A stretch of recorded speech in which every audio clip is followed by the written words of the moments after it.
Princess Margaret was the sister of Queen Elizabeth II. The siblings had a 5-year age gap between them and were said to have an extremely close bond. Princess Margaret passed away in 2002 at the age of 71 after months of health problems. What was her engagement ring like from Antony? Despite not being able to marry the first man she intended to, Peter Townsend, Margaret did go on to marry Anthony Armstrong-Jones.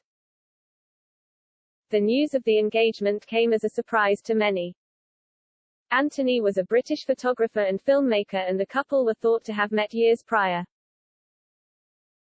The wedding, which took place in Westminster Abbey, was broadcast to more than 300 million people worldwide.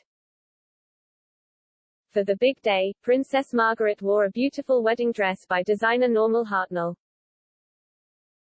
The British designer regularly dressed Margaret and Elizabeth until he passed away in 1979.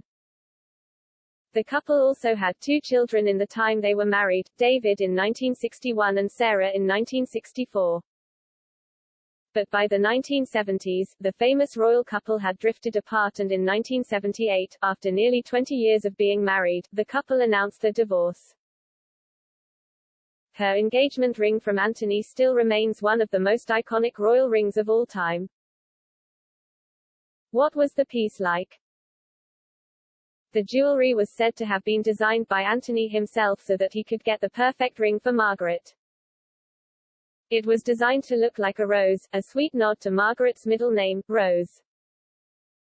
The diamonds around the edge of the engagement ring were designed to look like rose petals.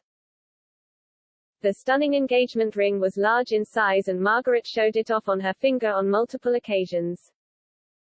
The Vintage Ring Company previously explained, what makes this vintage style of halo different to contemporary designs is the size of the diamonds.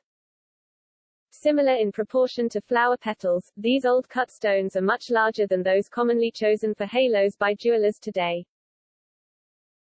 The color of the ruby in Margaret's engagement ring is a sumptuous pink-red, a subtle but incredibly romantic nod to her middle name, Rose. It was claimed to have cost around £250 back in 1960 and is thought to be worth around £8,000 today. Another iconic royal engagement ring that has been replicated all over the world is Kate Middleton's sapphire ring from William, previously belonging to Prince Charles. Created by jeweler Garrard, the huge ring is thought to be one of the most famous in the world. Diana chose her ring from the jeweler in 1981, and it is encircled by a halo of diamonds set in 18-karat white gold. When the princess passed away, Prince William inherited the piece, which he later used to propose to the Duchess with. Kate is often seen showing off her engagement ring, and she pairs it with her Welsh gold wedding band.